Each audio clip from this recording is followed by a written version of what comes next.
Hello everyone, welcome to R S. Agrawal official YouTube channel. तो friends, my name is Varun Sharma और आज आप लोगों के लिए मैं एक बहुत इंपॉर्टेंट सेशन लेके आया हूं जिसका टाइटल है last 2 month strategy for class 10th। आप में से काफी स्टूडेंट ऐसे होंगे जो सोच रहे होंगे कि लास्ट के 2 महीने में ऐसा क्या किया जाए कि जिससे आपके साइंस में फुल मार्क्स आ जाए। तो आज मैं उन्हीं सारे पॉइंट्स को और उन्हीं गलतियों को जो काफी बच्चे दोहराते हैं लास्ट के डेज में और आगे आपके अच्छा स्कोर नहीं कर पाते, तो उन सभी पॉइंट्स को मैं यहां पर लेकर आया हूं और ये वीडियो आपके लिए बहुत ज्यादा बेनिफिशियल होने वाली है। तो इस वीडियो को लास्ट तक देखिएगा और सारे पॉइंट्स को नोट डाउन करते चलिएगा। तो चलिए स्टार्ट करते हैं अपने इस सेशन से। तो फर्स्ट पॉइंट क्या है आपका कि अगर हम एग्जाम के बारे में देख रहे हैं तो अपने को पता होना चाहिए कि हमारा साइंस का एग्जाम कब है। तो डेटशीट की बात करें तो डेटशीट के हिसाब से आप यहां पर डेटशीट देख सकते हैं। तो डेटशीट के हिसाब से हमारा जो एग्जाम है वो 21 मई को है, यानी 21 मई को आपका साइंस का एग्जाम है। बाकी सारे एग्जाम की डेटशीट आपके सामने ये रही। अगर हम सीबीएसई की बात कर रहे हैं तो ये बात आप लोगों को पता होगी कि सीबीएसई ने इस बार अपने आपके जो कोर्स होता है उसके अंदर जो सिलेबस होता है उसके अंदर काफी बड़ा रिडक्शन किया है। तो कौन कौन से चैप्टर के अंदर उन्होंने रिडक्शन किया है आपको पता है। आपके केमिस्ट्री, बायो, फिजिक्स तीनों के अंदर आपके इस बार रिडक्शन हुई है। तो ये आपका सिलेबस है। काफी बच्चों को नहीं पता होता, मैं मान के चल रहा हूं कि आप लोगों ने अभी तक कुछ भी चीजें नहीं देखी होंगी। तो अगर आपका सिलेबस ये है तो सिलेबस आपको ये सारी चीजें पता होनी चाहिए, ठीक है। मेजर पोर्शंस आपके यहां से काफी चीजें डिलीट हो चुकी हैं। अब काफी बच्चे ऐसे हैं जिनमें अभी मैं पढ़ा रहा था तो मैंने देखा कि वो आपके डिलीटेड पोर्शंस को भी करे जा रहे हैं। तो जो डिलीटेड पोर्शंस हैं वो आपको नहीं करने। तो कौन कौन से सर वो पोर्शन है जो हमारे सीबीएसई से डिलीट हो चुके हैं 2021 के एग्जाम के लिए, तो वो बेटा लिस्ट आपकी ये रही। मेटल्स एंड नॉन मेटल्स की बात करूं तो जो मेटलर्जी वाला पूरा जो टॉपिक होता है वो आपके यहां से कोर्स से हटा दिया गया है। कार्बन एंड कंपाउंड जो बहुत बड़ा चैप्टर होता था उसके अंदर से मेजर पोर्शन आपका यहां से हट चुका है। जो आप कीटोन्स, कार्बोक्सिलिक एसिड, अल्कोहल, उनकी नेमिंग पढ़ते थे, ethanol, ethanoic acid, soap, detergent, micelle formation, तो ये सारे टॉपिक आपके इस बार हटा दिए गए हैं। अगर मैं आपसे कंट्रोल एंड कोऑर्डिनेशन की बात करूं तो पूरा चैप्टर ही आपका खत्म हो चुका है। हेरिडिटी एंड इवोल्यूशन के अंदर जो लास्ट वाला पोर्शन है इवोल्यूशन, वो सारी चीजें भी आपकी यहां पर हट चुकी हैं। अगर मैं ह्यूमन आई की बात करूं तो ह्यूमन आई के अंदर जो आपके डिफेक्ट्स होते थे, मायोपिया, हाइपरमेट्रोपिया हो गया, आपका प्रेसबायोपिया हो गया, कैटरैक्ट हो गया, वो सारी चीजें हटा दी। एप्लीकेशन भी हटा दी आपकी मिरर की और लेंसेज की। काफी एप्लीकेशन यूजेस पूछे जाते थे ना कि स्टोर के अंदर कौन सा यूज किया जाता है, कैसे यूज किया जाता है, वो सभी चीजें इस बार हटा दी है, ठीक है। अगर मैं मैग्नेटिक इफेक्ट ऑफ करंट की बात करूं तो आपका जो इलेक्ट्रिक जनरेटर जिसको आप एसी जनरेटर के नाम से जानते हैं वो भी हटा दिया गया है। ऑल्टरनेट करंट हो गया, डोमेस्टिक सर्किट्स हो गया, ये सारी चीज आपकी इस बार हटा दी गई है, ठीक है। तो आप यहां पे देख सकते हैं सोर्स ऑफ एनर्जी वाला तो पूरा चैप्टर हट गया। लास्ट वाला चैप्टर सिर्फ आपके एनुअल एग्जामिनेशन में नहीं पूछा जाएगा, वो सिर्फ इंटरनल असेसमेंट के लिए रखा गया है। अब बात है एग्जामिनेशन पैटर्न की। अगर आप लोगों को नहीं पता हो तो मैं बता दूं कि इस बार आपका पैटर्न एग्जाम का चेंज हुआ है। पूरा पैटर्न आपका चेंज हो गया है, ठीक है। अगर आप नहीं चाहते कि आपकी ऐसी हालत हो और क्वेश्चन पेपर आए और आप देख के अगर ऐसे एकदम आप हो जाए तो इस पॉइंट्स को बहुत ध्यान से सुनिएगा। देखिए, अगर मैं बात करूं कि पहले आपके जो क्वेश्चंस पूछे जाते थे वो सिर्फ 30 क्वेश्चन पूछे जाते थे। इस बार आपके टोटल 36 क्वेश्चंस आएंगे जिसको आपके ए, बी, सी और डी 4 सेक्शंस के अंदर डिवाइड कर दिया गया है। अगर मैं ए सेक्शन की बात करूं तो ए सेक्शन के अंदर आपके इस बार 20 क्वेश्चन पूछे जाएंगे जिनकी एक क्वेश्चन की जो वेटेज होगी वो कितनी होगी, 1 मार्क होगी, ठीक है। और इन 20 क्वेश्चन में क्या क्या पूछे जाएंगे आपसे, एमसीक्यूज पूछे जाएंगे, ऑब्जेक्टिव टाइप क्वेश्चन जो होते हैं, और आपसे असर्शन रीजनिंग के भी क्वेश्चन वहां पर डाले जाएंगे। लास्ट ईयर आपको कितने क्वेश्चंस थे, लास्ट ईयर आपको सिर्फ 14 क्वेश्चन मिलते थे, बट इस बार वो इंक्रीज करके आपके कितने कर दिए बेटा, 20 मार्क्स के कर दिए हैं। अगर मैं आपसे बी सेक्शन की बात करूं तो बी सेक्शन के अंदर आपको 6 आपको क्वेश्चन मिलने वाले हैं, ठीक है। पहले आपके 2 मार्क्स के कोई क्वेश्चन नहीं होते थे, ठीक है। इससे पहले वाले एग्जाम के अंदर यानी 2020 के एग्जाम के अंदर आपके 2 मार्क्स के क्वेश्चन नहीं थे, बट अगर मैं इस बार बात करूं तो आपसे 6 क्वेश्चन पूछने वाले हैं वो 2 मार्क्स के, ठीक है। चलिए, तो ये वाला होगा आपका सेक्शन बी के अंदर। अगर मैं सेक्शन सी की बात करूं तो सेक्शन सी के अंदर आपके 3 मार्क्स के क्वेश्चन पूछे जाएंगे। और कितने क्वेश्चन पूछे जाएंगे आपसे? 7 क्वेश्चन आपसे पूछे जाएंगे। क्लियर? लास्ट ईयर आपके ऐसे जो क्वेश्चंस थे वो कितने थे? 10 क्वेश्चंस थे। लास्ट ईयर आपको 10 क्वेश्चन पूछे जाते थे 3 मार्क्स के, बट इस बार वो कम करके 7 कर दिए। अगर मैं लास्ट सेक्शन की बात करूं यानी डी सेक्शन की बात करूं तो आपको वहां पर 3 क्वेश्चन पूछे जाएंगे आपसे। कितने मार्क्स के? 5 मार्क्स के, जिसके अंदर आपको केस स्टडी आपको पूछने के बहुत ज्यादा चांसेस है, और जो आपके इस बार सीबीएसई ने अपने पेपर के अंदर दी भी है। आपको एक प्रैक्टिकल सिचुएशन दे देंगे, उसके बेसिस पे आपसे 4 से 5 क्वेश्चन पूछे जाएंगे और आपको वहां पे वो आंसर करने पड़ेंगे। क्लियर? ठीक है। कोई भी ज्यादा इंटरनल चॉइसेस आपको वहां पे पेपर के अंदर मिलेंगी। कितनी? 33% की आपको इंटरनल चॉइसेस वहां पर मिलने वाली है। क्लियर? अब बात आती है आपकी मेन मुद्दे की। अगर आप नहीं चाहते कि एग्जाम से 2 दिन पहले आपकी कुछ ऐसी हालत हो रखी हो, भगवान मुझे पास करा दो, मेरे को साइंस में अच्छे नंबर दिला दो, तो आज से ही पढ़ना शुरू करना। और क्या क्या पढ़ना है, कैसे पढ़ना है, वो चीजें आपको मैं यहां पर बताने वाला हूं। तो फर्स्ट क्वेश्चन हमारा यही आता है कि हाउ टू प्रिपेयर, कैसे प्रिपेयर करें अपने एग्जाम को। 2 महीने से कम का समय रह गया है, तो 2 महीने के अंदर हम कैसे साइंस के अंदर बहुत अच्छे मार्क्स ला सकते हैं। तो पहली चीज है बी ऑनेस्ट विद योरसेल्फ। देखो, हर कोई बच्चा अलग अलग होता है, हर किसी की मेंटल एबिलिटी अलग होती है। ऐसा नहीं है कि किसी को अगर मैंने कॉन्सेप्ट समझा दिया तो वो सभी को समझ में आ जाएगा। ठीक है? अगर आपको पता होना चाहिए कि आपको कितना पोर्शन आता है, कितना पोर्शन नहीं आता। सपोज कीजिए किसी बच्चे को मैग्नेटिज्म नहीं आता और वो दूसरे बच्चे की कंपैरिजन में बोले कि भैया मुझे तो मैग्नेटिज्म आता है, तो फर्स्ट ऑफ ऑल आपको अपने से सच बोलना पड़ेगा कि कौन सा पोर्शन मुझे आता है, कौन सा पोर्शन मुझे नहीं आता, और जौन सा पोर्शन नहीं आता उसको आपको अच्छे से मास्टरी करनी पड़ेगी। आप पेरेंट्स को दिखाने के लिए मत कीजिए, आप अपने आप से सच बोलिए कि आपने कितनी पढ़ाई की है अभी। अगर नहीं करी, लेट नहीं हुआ है, अभी भी हम शुरू कर सकते हैं। सेकंड पॉइंट, 2 महीने के लिए अपने आप को आइसोलेट कर लो। 2 महीने के लिए, सिर्फ 2 महीने की बात है और 2 महीने से भी कम का समय यानी 60 दिन के आसपास है। तो 60 दिन तक अपने फोन को हाथ मत लगाओ। ये इंस्टाग्राम, व्हाट्सएप, मैसेजेस, एक्सचेंज, ये बेटा बाद में भी हो जाएंगे। 10th की मार्कशीट सिर्फ एक बार बनेगी बेटा आपकी, और अगर आप उसमें मेहनत करके अच्छे मार्क्स लगा लोगे तो आप लोगों का ही बेनिफिट है। तो phone, TV, birthday parties, celebration, इन सब चीजों को कुछ टाइम तक आप अवॉइड कीजिए। ठीक है? अगला पॉइंट, रिवीजन। रिवीजन ही बेटा आपकी एक ओनली की है जो आपको सक्सेस दिला सकती है। जितनी बार आप इंपॉर्टेंट क्वेश्चंस की, इंपॉर्टेंट टॉपिक्स की रिवीजन करेंगे, उतना ज्यादा आपके लिए अच्छा होगा। आप नई नई चीजों को पढ़ते जाएंगे। अगर आपने पुरानी वाली चीजों को रिवाइज नहीं करा तो आप सारी चीजों को पॉइंट वाइज भूलते जाएंगे, और आप लास्ट दिन, एग्जाम के दिन पाएंगे तो मुझे तो ये भी नहीं आ रहा, मुझे ये भी नहीं आ रहा। बेटर है कि आप एक बुक को 5 बार सॉल्व कीजिए या 3 बार सॉल्व कीजिए, इंस्टेड कि आप 6 बुक लेके बैठे हैं। क्लियर हो गई वाली बात? अगली चीज, प्रीवियस ईयर क्वेश्चन बहुत इंपॉर्टेंट है। देखो, हर एग्जाम का बेस होता है प्रीवियस ईयर क्वेश्चन। अगर हम सीबीएसई की बात करें तो सीबीएसई बेटा बहुत ज्यादा क्वेश्चंस आपके रिपीट करती है प्रीवियस ईयर क्वेश्चंस में। अब सर प्रीवियस ईयर के अंदर तो पूछ ले क्या 10 साल के पेपर करे? नहीं, सिर्फ 2017 से 17, 18, 19 और 20, ये पिछले 4 साल के आप पेपर्स कर लीजिए बस, इसके अलावा कुछ नहीं करने। पिछले 4 साल के कौन कौन से? दिल्ली का, आउटसाइड दिल्ली का, ठीक है, कंपार्टमेंट के जो पेपर होते हैं वो बहुत इंपॉर्टेंट है। और अगर मैं स्पेसिफिकली बोलूं, कोई कहता है कि सर मुझे कुछ करने ही नहीं, तो लास्ट के 2 साल जो है ना 19-20, इनका दिल्ली भी बिल्कुल मत छोड़ना कि जो दिल्ली में पेपर आया हुआ है आपका, आउटसाइड दिल्ली में जो पेपर आया था वो, उसके बाद आपका कंपार्टमेंट का, और आपका फिर जो आउटसाइड कंपार्टमेंट का आया था, ये पेपर तो आपको करने ही करने। आई कैन गारंटी कि आपको इन्हीं पेपर के अंदर से कम से 10 से 12 मार्क्स के क्वेश्चंस और मार्क्स के पेपर आपको डायरेक्ट मिलेंगे। तो 10 से 12 मार्क्स के जो आपके क्वेश्चंस होंगे वो आपको इन्हीं पेपर से डायरेक्ट मिल जाएंगे। समझ में आ गई वाली चीज? लैंग्वेज अलग हो सकती है पर कॉन्सेप्ट आपका वही रहेगा।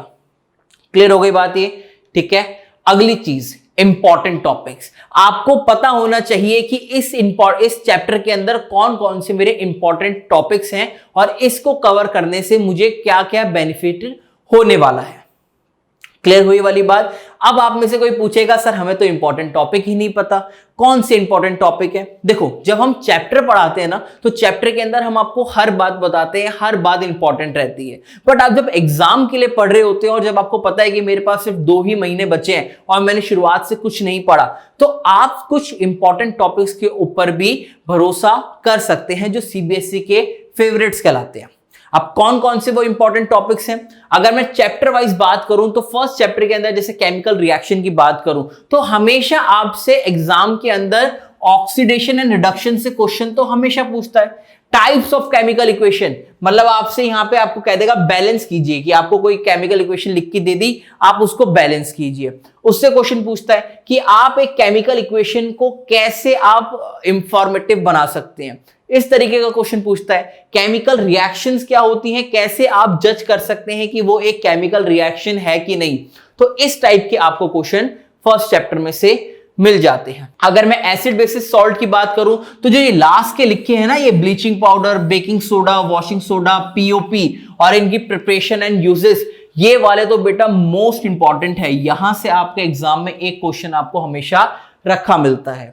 दूसरी चीज अगर मैं बात करूं तो ये आपको एक छोटा सा यहां पर लिख के दिख रहा होगा, pH, importance of pH in everyday life, ये भी आपसे एग्जाम में पूछा जाता है। उसके बाद स्ट्रॉन्ग एसिड, वीक एसिड के बीच में डिफरेंस बता दीजिए, कॉन्सेंट्रेटेड और डाइल्यूट के साथ में बता दीजिए, और इनकी कुछ थोड़ी बहुत आपकी रिएक्शन कि अगर सोडियम कार्बोनेट को आपने किसी एसिड के साथ रिएक्ट कराए तो क्या फॉर्म होता है, ये सब आपसे पूछे जाते हैं। बट जो लास्ट के है ना, इनकी प्रिपरेशन, इनके यूजेस, ये आपसे एग्जाम में बहुत आता है। जैसे पीओपी की बात की, प्लास्टर ऑफ पेरिस की, तो जिप्सम क्या होता है, उसके अंदर वाटर डालने से क्या फर्क पड़ता है, तो ये सारी चीजें आपसे पूछी जाती हैं। अगले चैप्टर की बात करें मेटल्स एंड नॉन मेटल्स के अंदर, तो यहां पर आपको एक वर्ड दिख रहा है, आयोनिक कंपाउंड्स, बहुत इंपॉर्टेंट है। कैटायन अनायन की फॉर्मेशन कैसे होती है, ये क्वेश्चन आपसे पूछे जाते हैं। रिएक्टिविटी सीरीज क्या होती है, ठीक है।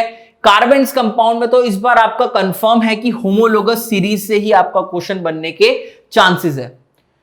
तो होमोलोगस सीरीज क्या होती है, और दूसरी चीज आपकी कोवेलेंट बॉन्डिंग, आपकी यहां पर आयोनिक बॉन्डिंग होती है या कोवेलेंट बॉन्डिंग होती है। मेरे को दोनों क्वेश्चन, दोनों चैप्टर को मिक्स करना है, मैंने डिफरेंशिएशन दे दिया। बताइए आयोनिक बॉन्डिंग और कोवेलेंट बॉन्डिंग में क्या डिफरेंस है, समझ में आया? तो इसी तरीके के बेटा आपको क्वेश्चन वहां पे एग्जाम में देखने को मिल सकते हैं। क्लासिफिकेशन की बात करें तो आपकी यहां पे डॉर्बिनियर से ज्यादा क्वेश्चन नहीं पूछते, न्यूलैंड से नहीं पूछते। मेंडलीव बहुत इंपॉर्टेंट है कि मेंडलीव की लिमिटेशंस क्या थी और मॉडर्न पीरियोडिक टेबल ने उसको कैसे सुधारा। उसके बाद आपके trends, metallic and non metallic properties की लेफ्ट टू राइट जा रहे हैं या टॉप टू बॉटम जा रहे हैं, तो एटॉमिक मास में, वैलेंसी में, वैलेंस इलेक्ट्रॉन्स में क्या आपकी इंक्रीज हो रहा है, डिक्रीज हो रहा है, तो इस ट्रेंड से क्वेश्चन पूछ लेते हैं। अगली बात करें तो लाइफ प्रोसेस के अंदर बेसिकली आपको सब कुछ पता है कि रेस्पिरेशन से क्वेश्चन बहुत इंपॉर्टेंट है। ह्यूमन बीइंग का जो भी लाइफ प्रोसेस के अंदर है ना, वो क्वेश्चन आपसे जरूर पूछा जाएगा। जैसे डाइजेस्टिव सिस्टम हो गया, न्यूट्रिशन के बारे में, ट्रांसपोर्ट हो गया, प्लांट एनिमल के बारे में, ट्रांसपोर्ट सिस्टम, हार्ट वाला, तो ये सारी चीजें आपसे पूछे जाने वाली है। अगर रिप्रोडक्शन की बात करें तो रिप्रोडक्शन के अंदर ह्यूमन बीइंग जो है वो वाला पार्ट बहुत इंपॉर्टेंट है। और लास्ट में आपका ये HIV एड्स, आपकी कौन कौन से मेथड्स होते हैं उनका बहुत इंपॉर्टेंट है। Male reproductive system, female reproductive system, मतलब सेक्सुअल रिप्रोडक्शन तो आपका बहुत ही इंपॉर्टेंट है। ए सेक्सुअल से भले ही क्वेश्चन ना आए, पर सेक्सुअल रिप्रोडक्शन से हमेशा क्वेश्चन डाले जाते हैं। अगर हेरिडिटरी एंड इवोल्यूशन की बात करें तो लॉ ऑफ इनहेरिटेंस, आपको 2 लॉज दिए गए थे, वो लॉ ऑफ इनहेरिटेंस क्या होते हैं। दूसरी बात, सेक्स डिटर्मिनेशन कैसे किया जाता है, वेरी वेरी वेरी इंपॉर्टेंट है ये वाला टॉपिक, बहुत बार पेपर के अंदर पूछा गया है। लॉ ऑफ इनहेरिटेंस के अंदर भी 2 टाइप की आपको पता है रेशियोज आती हैं, वो रेशियोज कौन कौन सी आती हैं, उनके ऊपर आपसे क्वेश्चन पूछा जा सकता है, ठीक है। अगर मैं फिजिक्स की बात करूं तो फिजिक्स के अंदर आपका law of refraction, refractive index, lens formula के ऊपर क्वेश्चन, आप मुझे रे डायग्राम्स बना के दें, तो ये तो बहुत ही इंपॉर्टेंट है और ये आपसे क्वेश्चन पूछे ही जाते हैं, ठीक है। तो यहां पे आप पढ़ सकते हैं पावर ऑफ लेंस, 1 मार्क्स में बहुत बार डेफिनेशन आपसे पूछी गई है। आपसे प्रिंसिपल एक्सिस, प्रिंसिपल फोकस क्या होते हैं, इनकी बहुत छोटी छोटी डेफिनेशन है। 10 मिनट का टॉपिक है, अगर आपने 10 मिनट का टॉपिक पढ़ लिया तो आपके 1 से 2 मार्क्स तो यहीं से फिक्स हो गए, ठीक है। प्रिज्म क्या होता है, प्रिज्म में से और आपके स्लैब में से क्वेश्चन जरूर आएगा। और डिस्पर्जन ऑफ लाइट क्या होती है, रिकॉम्बिनेशन ऑफ लाइट क्या होती है, पक्के क्वेश्चन मिलेंगे आपको एग्जाम के अंदर रखे हुए। ठीक है। अगर मैं आपसे इलेक्ट्रिक करंट की बात करूं तो इलेक्ट्रिक करंट के अंदर most important Ohm's law, Ohm's law के बेसिस पे ही रेजिस्टेंस के अंदर आपकी पैरेलल हो गया आपका, और क्या हो गया आपका सीरीज कॉम्बिनेशन हो गया, उनके ऊपर क्वेश्चन। और लास्ट में इलेक्ट्रिक पावर से question, Joule's heating effect of electric current, जिसको आप जूल्स हीटिंग इफेक्ट के नाम से जानते हैं, वहां से आपको एग्जाम में क्वेश्चन बहुत बार मिलते हैं। अगर मैं बात करूं मैग्नेटिक करंट के अंदर, तो यहां पे एक छोटा सा टॉपिक आपको दिख रहा है, इलेक्ट्रिक मोटर। जब जनरेटर कट चुका है तो इलेक्ट्रिक मोटर से बहुत चांसेस है क्वेश्चन बनने के। Fleming left hand rule, Fleming right hand rule, induce current क्या होता है, जिसको एडी करंट के नाम से भी जानते हैं। ये सारे क्वेश्चंस आपको एग्जाम में पूछे सकते हैं। आपकी अगर मान लीजिए सोलेनॉइड हो गया, सोलेनॉइड के अंदर अगर आपने वहां पे नंबर ऑफ रिंग्स बढ़ाई तो किसके ऊपर, करंट के ऊपर क्या फर्क पड़ा, ये सारे क्वेश्चन आपसे मिल सकते हैं। अब सर इसके साथ सर आप हमारी कैसे हेल्प करेंगे, तो बेटा हमारा चैनल क्या कर रहा है ना, आपके लिए एक इंपॉर्टेंट क्वेश्चन सीरीज को स्टार्ट कर रहा है। काफी आपके क्वेश्चंस हम ऑलरेडी अपलोड कर चुके हैं और हम रेगुलरली आपके लिए वहां पर इंपॉर्टेंट क्वेश्चन की सीरीज को अपलोड करेंगे। अब टाइमिंग क्या रहने वाली है, आपको यहां पर फिजिक्स के, केमिस्ट्री के और बायो के हर चैप्टर वाइज 2 या 3 पार्ट्स के अंदर आपको इंपॉर्टेंट क्वेश्चंस मिलने वाले हैं। ये क्वेश्चंस बेटा आपको एग्जाम के अंदर काफी मददगार करेंगे अगर आपने इन क्वेश्चंस को एक बार देख लिया। तो टाइमिंग क्या रहने वाली है, सुबह 8 बजे आपको फिजिक्स की क्लास मिलेगी, जिसके अंदर सर आपको वहां पे काफी ज्यादा क्वेश्चंस आपको कराने वाले हैं। 9:30 केमिस्ट्री के लिए मैं आपके साथ मिलूंगा और केमिस्ट्री के अंदर आपको काफी अच्छे कॉन्सेप्ट से क्वेश्चन कराऊंगा और बेसिकली जो प्रीवियस ईयर में क्वेश्चंस आए हैं उन्हीं के ऊपर ज्यादा हम फोकस करेंगे। उसके बाद आपकी बायोलॉजी की क्लास मिलेगी आपको 11 बजे, जिसके अंदर आपको मैम है, भूमि मैम है, वो आपको सारे कॉन्सेप्ट समझाएंगी और उन क्वेश्चन के पीछे क्या रिलेटिव आंसर्स आपको लिखने थे तो वो भी आपको वहां पर समझाया जाएगा। अगला पॉइंट डिस्कस करें, solve sample paper. Main important point यही है। इस बार आपको पता है कि हमारा जो एग्जाम का पैटर्न है वो पैटर्न चेंज हुआ है। अब पैटर्न चेंज हुआ है तो सर हम नए पैटर्न को कैसे फॉलो करें। जब तक आप प्रीवियस ईयर के क्वेश्चंस तो आपने लगा लिए, पर सर जो इस बार असर्शन रीजनिंग के आए हैं, जो केस स्टडी के क्वेश्चंस आए हैं, अब सर उनको हम कैसे डील करें। तो उनको डील करने के लिए आपको एक सैंपल पेपर जरूर सॉल्व करना होगा। कम से कम मिनिमम अगर मैं बात करूं तो आपको 7 to 8 पेपर्स तो सॉल्व करने ही करने हैं। अगर आपने वो सॉल्व नहीं करे तो आपके एग्जाम में अच्छे मार्क्स नहीं आएंगे। अब तो सर इससे कैसे बचा जाए, तो हमारी ही पब्लिकेशन की एक बुक हमने टारगेटेड आपके लिए लॉन्च की है, जिसके अंदर 10 हमने सॉल्व्ड पेपर्स दिए हैं, 10 सॉल्व्ड पेपर्स दिए हैं। ठीक है, प्लस आपके जो सीबीएसई ने इस बार पेपर रिलीज करा है उसको भी हमने वहां पर सॉल्व करके आपको दिया है। तो यहां पे बेस्ड आपके जो सीबीएसई के अंदर क्वेश्चंस आते हैं उन्हीं बेस पे आपकी ये बुक बनाई गई है। ये आप Amazon से ऑर्डर कर सकते हैं। Amazon पे हमारे इस नाम से आपका मिलेगा, जहां पे आपको सैंपल पेपर क्लास 10 2021 के अंदर RS अग्रवाल सर की जो बुक है हमारी पब्लिकेशन की, यहां पर रेडियन बुक के नाम से आपको यहां पर नजर आ जाएगी, from the house of doctor RS Agarwal. और हमारी जो कंपनी है उसका नाम है रेडियन बुक कंपनी। तो आप यहां पर इस तरीके से देख सकते हैं। सिंपली आप Amazon पे सर्च करेंगे साइंस सैंपल पेपर क्लास 10 तो आपको ये वहां पर मिल जाएगा। आप वहां से ऑर्डर करके मंगा सकते हैं। सिंपली अगर आप फ्लिपकार्ट की बात करें तो फ्लिपकार्ट के ऊपर भी आप सर्च करेंगे तो आपको वहां पर मिल जाएगा। क्लियर हो गई वाली बात। ठीक है, अब लास्ट चीज आपके टिप्स कि सर एग्जामिनेशन हॉल में जाने से पहले हम कौन कौन से टिप्स को फॉलो करें। पहली टिप क्या है, आपके अगर मान लीजिए आपको 5 नंबर का आंसर दिया तो आप पूरे आंसर्स को लगा के मत लिखते मत जाइए, उसको पॉइंट्स में यूज कीजिए। अगर आप मैथ टीचर हो, अगर मैं आपकी आंसर शीट चेक कर रहा हूं तो मैं चाहूंगा कि बच्चे ने पॉइंट्स में लिखे हो, मुझे एकदम ना एकदम कहते हैं ना पोथा साइड में ना मिले, मतलब मुझे एक सा गुचड़ मुचड़ सा ना दिखने को मिले। पॉइंट्स में लिखे हो, नीट एंड क्लीन हो और उसने बच्चे ने जो इंपॉर्टेंट पॉइंट है वो उसने हाईलाइट कर रखा हो। तो पहला पॉइंट ये है कि भैया पॉइंटर्स में लिखो। अगर 10 पॉइंट है, 5 पॉइंट है तो पॉइंटर्स में लिखो। आपका ये मतलब नहीं है कि आप मुझे कितना जानते हो, जो आपके लिए मेन इंपॉर्टेंट है आपने वो बात लिखी है कि नहीं लिखी ली वो इंपॉर्टेंट है। अगर मैंने आपसे पूछ लिया मान लीजिए इलेक्ट्रिक मोटर के बारे में बताइए, तो अगर आप इलेक्ट्रिक मोटर का लिखते रहे कि इलेक्ट्रिक मोटर ये, इलेक्ट्रिक मोटर वो, जब तक आप उसका प्रॉपर प्रोसीजर फॉलो नहीं करेंगे कि प्रिंसिपल क्या होता है, कंस्ट्रक्शन क्या होती है, ये किस फिनोमिना पे वर्क करता है, तब तक आपको मार्क्स नहीं मिलेंगे। ठीक है, तो फर्स्ट पॉइंट यही है कि आप क्या कीजिए, पॉइंटर्स को यूज कीजिए और बुलेट पॉइंट्स कीजिए। ठीक है, अगर आपको 5 मार्क्स का क्वेश्चन बोला गया है तो उसके साथ आप जरूर डायग्राम बनाएं, टेबल्स बनाएं, मतलब कुछ एडिशनल इंफॉर्मेशन दें जिससे टीचर को अच्छा लगे। अगर डायग्राम है तो डायग्राम मस्ट बनाएं, डायग्राम छोड़ना नहीं है, डायग्राम बनाना है। और डायग्राम ये नहीं कि पेन से बना के चले आए, अरे बेटा पेंसिल कैरी करना, पेंसिल से डायग्राम बनाना बहुत अच्छा लगता है। आपकी जो आंसर शीट होती है ना, वो आपकी कैसी होती है, इस तरीके की आपको आंसर शीट एग्जाम में देखने को मिलेगी। तो इसके अंदर आप यहां पे लिखते अब यहां पे सेकंड क्वेश्चन आप स्टार्ट करना चाह रहे हैं। अब सेकंड क्वेश्चन के लिए जगह कितनी रहेगी, सिर्फ छोटी सी जगह है। तो आप ऐसा मत कीजिएगा कि सेकंड क्वेश्चन यहीं से स्टार्ट कर दिया। आपने सीबीएसई को पैसे पे करे हैं अपनी शीट के लिए ना, आप क्या कीजिएगा, शीट को पलटेगा, उसके बाद आप वहां पे आंसर्स लिखने शुरू कर दीजिएगा। 2 कॉन्जिक्यूटिव आंसर्स के बीच में गैप होना जरूरी है। ऐसा नहीं कि वो खत्म हुआ तो 1-2 लाइन का गैप भी नहीं छोड़ा। हर क्वेश्चन के आंसर के बाद आपको 2 लाइन का गैप कम से कम छोड़ना है, उसी के बाद आपका आंसर बहुत अच्छा लगेगा। अगर एग्जाम के अंदर आप जा रहे हैं तो एग्जाम के अंदर आप क्या कीजिए, पहले वो क्वेश्चन कीजिए जो आपको बहुत अच्छे से आते हैं।